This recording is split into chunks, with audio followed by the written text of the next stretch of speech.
नमस्कार साथियों, स्वागत है आपका अपने चैनल नितेश पांडे में। सभी साथियों को नमस्कार। मैं अभिषेक आपका स्वागत करता हूं आपके अपने चैनल नितेश पांडे में। साथियों, डीएलएड फर्स्ट सेमेस्टर में अभी तक आपने 15 क्लासेस देखी हुई हैं जो कि अच्छी तरीके से पढ़ाई गई हैं।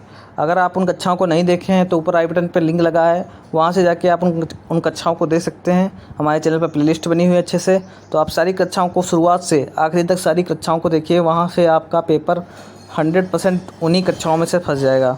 तो आशा करता हूँ आप उन कक्षाओं को पहले देखेंगे, तत्पश्चात यह क्लास देखेंगे। यह क्लास बहुत ही महत्वपूर्ण होने वाली है, क्योंकि इसमें मैंने आपके लिए विगत वर्षों के जो प्रश्न हैं वो करवाया है। तो आप वीडियो के अंत तक बने रहिएगा। अगर वीडियो अच्छी लगे तो वीडियो को लाइक कीजिएगा, अपने अन्य मित्रों तक शेयर कीजिएगा और हमारे चैनल को सब्सक्राइब कीजिएगा। ठीक है, तो चलिए स्टार्ट करते हैं आज का अपना सेशन। विगत वर्षों के जो भी महत्वपूर्ण प्रश्न हैं वो इस वीडियो में मैं आपके लिए सॉल्व करूँगा। डीएलएड फर्स्ट सेमेस्टर के लिए यह आपकी क्लास बहुत ही महत्वपूर्ण होने वाली है, क्योंकि मैं इसमें पिछले वर्षों में आए हुए प्रश्न जो हैं वो करवाने जा रहा हूं। तो आप वीडियो के अंत तक बने रहिएगा। अगर वीडियो अच्छी लगे तो वीडियो को लाइक कीजिएगा, अपने अन्य मित्रों तक शेयर कीजिएगा और हमारे चैनल को सब्सक्राइब कीजिएगा। तो चलिए स्टार्ट करते हैं आज का अपना सेशन। पहला क्वेश्चन कुछ इस प्रकार है। एक मनुष्य अपनी आय का 3/4 भाग व्यय करता है, तो उसकी बचत प्रतिशत में होगी। भाई 3/4 भाग व्यय कर देता है तो उसकी बचत प्रतिशत में पूछ रहा है। तो मान लीजिए ये इसकी कुछ इस प्रकार से मान लीजिए ये उसकी पूरी आय है। इसमें कितने भाग हैं? 4 भाग हैं। तो उसने 3/4 यानी इतना भाग तो खर्च कर दिया, बचा कितना? 1/4। तो 1/4 का प्रतिशत यानी 1/4 को प्रतिशत बदलने के लिए 100 से गुणा कर देंगे, 25% इसका आंसर आ जाएगा। ये तो हो गई मौखिक बात। अगर आपको नहीं समझ में आ रहा तो मैं बता देता हूँ। 3/4 कुल आय कितनी होती है? 1 है मान लो। कुल आय कितनी होती है? 1 को क्या लिख सकते हैं? 4/4 लिख सकते हैं। ठीक, अब खर्च व्यय कितना कर देता है? 3/4। तो बचत कितनी हो जाएगी? 4/4 माइनस 3/4 यानी 1/4 बचत बच जाएगा। कुल आय में से व्यय घटा देंगे तो 1/4 बचत आ जाएगी। अब हमने भिन्न है ये, इसको प्रतिशत में बदलने के लिए भिन्न को क्या करते हैं? 100 से गुणा करते हैं, हमने आपको बताया। तो 4 से 25% इसका आंसर आ जाएगा। तो इसका आंसर बी हो जाएगा। ठीक, अगला प्रश्न कुछ इस प्रकार है। ए स्क्वायर एक्स क्यूब ए एक्स स्क्वायर का मासा पूछ रहा है। भाई मासा कैसे निकालते हैं आपको पता होगा। तो ए स्क्वायर एक्स को क्या लिख सकते हैं? ए गुणे एक्स लिख सकते हैं। ऐसे ए स्क्वायर एक्स क्यूब को क्या लिख सकते हैं? ए गुणे एक्स गुणे एक्स। ठीक, ऐसे इसी प्रकार ए एक्स स्क्वायर को क्या लिख सकते हैं? ए गुणे एक्स। तो इसमें अब देख लेते हैं तीनों में जो कॉमन कौन मिल रहा है। ए कॉमन मिला है, और क्या कॉमन मिलेगा? तीनों में मिलना चाहिए, वही मासा होगा। यानी ए और एक्स कॉमन मिल रहा है केवल, और चीज़ें नहीं मिल रही। तो ए एक्स इसमें भी है, ए एक्स इसमें भी, ए एक्स इसमें भी। तो इसका मासा क्या हो जाएगा? ए एक्स हो जाएगा। ठीक, समझ में आया? जो चीज़ कॉमन मिलती है वही मासा कहलाती है। मैंने आपको पढ़ाया हुआ है। अगर आप वो वीडियो नहीं देखे हैं तो ऊपर आई बटन पर लिंक लगा है, प्लेलिस्ट बनी हुई है चैनल पे, वहाँ से जाके आप उन वीडियोज़ को देख सकते हैं। वो ज़रूर देखिए, सारा सिलेबस आपका उसी में, आपके 25 में 25 आ जाएंगे। अच्छे से तैयारी कीजिए, सारी वीडियोज़ पढ़ा दी गई हैं। कहीं भी दिक्कत हो आप कमेंट बॉक्स में पूछिए, आपको तुरंत समस्या का समाधान किया जाएगा। ठीक है, तो आप उन कक्षाओं को देखिए, सारी बहुत ही अच्छी तरीके से बताई गई हैं। तो आप सारी चीज़ें सीख जाएंगे अगर उन कक्षाओं को देख सकते हैं। अगला प्रश्न कुछ इस प्रकार है। ए स्क्वायर बी व ए बी क्यूब का लासा बताइए। तो लासा बताने के लिए मैंने क्या बताया था? ए बी को क्या लिख सकते हैं? ए गुणे बी लिख सकते हैं। ए स्क्वायर बी को क्या लिख सकते हैं? ए गुणे बी लिख सकते हैं। इसी प्रकार ए बी क्यूब को क्या लिख सकते हैं? ए बी क्यूब को ए गुणे बी। अब देखें इसमें कॉमन क्या मिल रहा है? ए मिल रहा है और बी मिल रहा है, और चीज़ें कॉमन नहीं मिल रही हैं। तो मासा में क्या होता है? अगर मासा पूछ लेते तो बता देते ए बी है मासा। लेकिन अब लासा पूछ रहा है। लासा में जो कॉमन मिलता है उसको भी लिखते हैं, और जो लासा नहीं मिलता उसको भी लिखते हैं। यानी क्या मिल रहा है? ए बी स्क्वायर कॉमन लासा नहीं मिल रहा है, तो इसको भी लिख लेते हैं। ए ये और बी स्क्वायर ये। तो उसको भी गुणा होती है, यानी क्या हो जाएगी, ए की ए से गुणा होगी तो ए स्क्वायर हो गया, बी की बी स्क्वायर से हो गया तो बी क्यूब हो गया।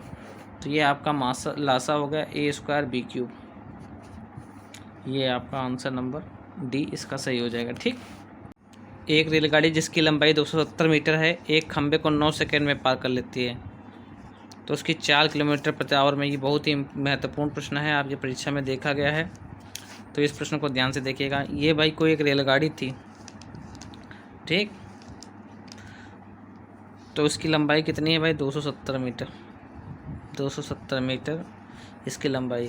और यहाँ पे कोई खंबा लगा है, खंबे की कोई चौड़ाई तो होती नहीं है, तो इसको नहीं जोड़ेंगे। अगर मान लेते अगर यहाँ पे खंबे की जगह कोई प्लेटफार्म होता, तो ऐसे प्लेटफार्म को पार करने में लगा समय, तो उसकी दूरी क्या होती, 270 मीटर रेलगाड़ी की लंबाई और जो प्लेटफार्म की लंबाई है, दोनों को ऐड करके तब डिस्टेंस बनती। लेकिन खंबे की कोई लंबाई चौड़ाई तो होती नहीं, तो इसकी लंबा डिस्टेंस क्या हो जाएगी, डी जो है डिस्टेंस 270 मीटर ही हो जाएगी। ठीक, और टाइम दे रखा है आपको 9 सेकेंड। तो चाल बराबर क्या होता है, दूरी बटा समय, है 270 बटा 9, 9 तो 70, यानी 30 मीटर पर सेकंड इसकी चाल आई है। लेकिन आपके प्रश्न में दे रखा है कि किलोमीटर पर आवर में ज्ञात कीजिए। तो आपको पता है कोई चीज़ अगर मीटर पर सेकंड में दे रखी है, उसको किलोमीटर पर आवर में बदलना है, तो क्या करते हैं, 18 बटा 5 से गुणा कर लेते हैं। 5 छक्का 30, 18 छक्का 108 किलोमीटर पर आवर इसकी स्पीड हो जाएगी। ठीक, अगर किलोमीटर पर आवर है उसको मीटर पर सेकंड में चेंज करना है तो 5 बटा 18 से गुणा करना पड़ेगा। अगर मीटर पर सेकंड में दे रखा है और उसको किलोमीटर पर आवर में चेंज करना है तो उसको 18 बटा 5 से गुणा करेंगे, ये आपको पता होगा। ठीक, अगला प्रश्न देखते हैं। संख्या 1 5 4 1 2 5 में 5 के स्थानीय मानों का योग है। तो ये कोई संख्या दे रखी है, इसमें 5 के स्थानीय मानों का योग बताना है। तो ऐसे लिखेंगे 1 5 4 1 2 5। तो इस वाले 5 का स्थानीय मान 5 होगा, ये मैं बता चुका हूँ स्थानीय मान वाली क्लास में। इस वाली इसका क्या मान होगा, 5 लिखेंगे। इसके बाद कितने हैं अंक, 1 2 3 4, तो 4 जीरो लगा देंगे, 1 2 3 4, 1 2 3 4 जीरो लगा दिए। तो मतलब इनको जोड़ लेंगे, कितने जीरो, 1 2 3 4 जीरो, उसमें 5 जोड़ लेंगे, 5 0 0 0 5, यानी 5 के बाद 3 जीरो 5, यानी आपका आंसर नंबर 3 जो है सही हो जाएगा। ठीक, योग पूछ रहा है, अगर अंतर पूछता तो घटा देते। ठीक, और अगर पूछता 5, इसी क्वेश्चन में कहता कि संख्या 4 के स्थानीय मान और उसके अंकित मान का अंतर ज्ञात कीजिए, तो स्थानीय मान क्या हो जाएगा, 4 लिख लेंगे, उसके बाद 1 2 3 जीरो लगा देंगे, ये स्थानीय मान हो गया 4 का। और कह रहा है संख्या 4 के स्थानीय मान एवं अंकित मान, अंकित मान तो यही होगा 4, इसका अंतर पूछे तो इससे घटा देंगे, 10 में से 4 गया 6, यहाँ पे चक्कर 9 9 और 3, ये इसका स्थानीय मान एवं अंकित मान का अंतर। तो ये ऐसा प्रश्न आपके पेपर में घुमा सकता है, तो आप दोनों तरीके से तैयार रहिएगा परीक्षा में। ठीक है, तो अगर पसंद आ रही है वीडियो तो वीडियो को लाइक कीजिए, तुरंत एक बार लाइक कर दीजिए तुरंत, और तुरंत ही अपने साथियों के साथ ज़रूर शेयर कीजिए जितना हो सके, ताकि आगे आने वाले समय में मैं और भी चीज़ें कराऊंगा तो जिसमें आपको फ़ायदा हो सके और आपके मित्रों को फ़ायदा हो सके। अगला प्रश्न कुछ इस प्रकार है, 1/2 भाग 7/3 प्लस 1 का मान बताना है। तो 1/2 भाग 7/3 प्लस 1, ये है क्वेश्चन। अब भाई कोई चीज़ भाग में लिखी है, उसको ऐसे भाग में सॉल्व नहीं कर सकते, तो इसको गुणे में चेंज करना पड़ता है। तो उसको गुणा में चेंज करें तो क्या करेंगे, ये वाला जो इसके बाद लिखी होती है संख्या वो पलट जाती है, गुणे में चेंज होते हैं, +1। ठीक, अब कर लें 1 और 3 की गुणा 3, 7 और 2 की गुणा 14 प्लस 1, 14 1 का लासा कितना होगा, 14 होगा, 14 1 कम 14, 1 3 3 प्लस 1 14, 14 1 कम 14। ठीक, 14 3 कितना हो जाएगा, 17/14 इसका मान हो जाएगा। ठीक, क्या हो जाएगा, 17/14। तो आपके आंसर इसमें तो मैच नहीं कर रहा है कुछ, तो आंसर को ये वैकल्पिक कुछ गड़बड़ हो गए होंगे, यही आपका आंसर आएगा। ठीक, यहाँ पे 14 कर लीजिए, 14 कम 14 17 बट्टा 14, ठीक, यही आपका आंसर हो जाएगा। ठीक, ये आपका आंसर हो गया। ठीक, अगला प्रश्न देखते हैं। ₹15 कितने रुपए का 20% है, ये बताना है। ₹15 जो है कितने रुपए का 20% है। तो मान लेते हैं, मानना ₹15 जो है x का 20% है, यानी क्या होगा, 15 बराबर क्या हो जाएगा, x गुणे 20/100। 20 से काट 20 पंचे 100, x की वैल्यू क्या आ गई, 15 पचे 75। 5 की गुणा 15 से हो जाएगी, यानी 75 रुपये का हो जाएगा 20%। तो समझ में आ गया, ये भी प्रश्न आपको समझ में आ गया होगा। ठीक, चलते हैं अगले प्रश्न पे। अगला प्रश्न कुछ इस प्रकार है। कक्षा 5 के 50 छात्रों में से 40 छात्र उत्तीर्ण हुए तो अनुत्तीर्ण छात्रों का प्रतिशत होगा। 5 के 50 छात्रों में से 40 छात्र उत्तीर्ण हुए। कक्षा 5 के 50 छात्रों में से 40 छात्र उत्तीर्ण हुए, तो कुल छात्र कितने थे भाई, कुल छात्र थे 50, उत्तीर्ण कितने हुए 40, और तो अनुत्तीर्ण कितने हो गए, 50 में से 40 घटा देंगे, कितना बचेगा 10। तो उत्तीर्ण छात्रों का प्रतिशत बताना है, तो अनुत्तीर्ण छात्रों का प्रतिशत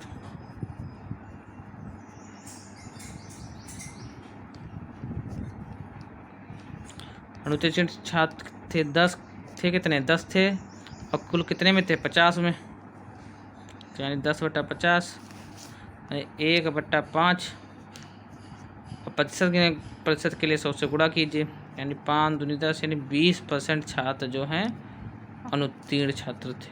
तो इसका आंसर कितना हो जाएगा, 20%। ठीक, अगला प्रश्न। रचित अपनी आय का 80% खर्च करके ₹120 मासिक बचाता है, तो उसकी मासिक आय होगी। अपनी आय का 80% खर्च कर लिया भाई, 120 बचाता है, यानी अगर इसको आप डायरेक्ट करना चाहते हैं तो मैं एक तरीका बताता हूँ। 80% खर्च कर लिया, बचाया कितना, यानी 20% बचाया होगा। 20% की वैल्यू कितनी, 120 रुपये है, तो उसकी मासिक आय यानी 100% पूछा है, तो 1% की वैल्यू क्या हो जाएगी, 120/20। मासिक आय पूछा है, यानी 100% की वैल्यू पूछा है, 120/20 गुणे 100। यहाँ से काट लीजिए, 20 से कम 20, 20 पंचे 100, 12 पंचे 60, यानी 600 रुपये उसकी मासिक आय होगी। ठीक, ये होगा मेथड ऐसे शॉर्ट ट्रिक्स में। तो यानी ऐसे इसी प्रकार लिख सकते हैं। कैसे लिखेंगे, कुल आय 100% होती है। ठीक, 80 100%, खर्च कितना कहता है, 80%, कि बचत कितनी हो जाएगी, 100 - 80, यानी 20%। तो 20% की वैल्यू वही है। अब यहाँ से यही से उतार दीजिए, 20% की वैल्यू 120 है, और 1% की वैल्यू ये होगी, 100% की वैल्यू ये है, 600 रुपये इसकी मासिक आय होगी।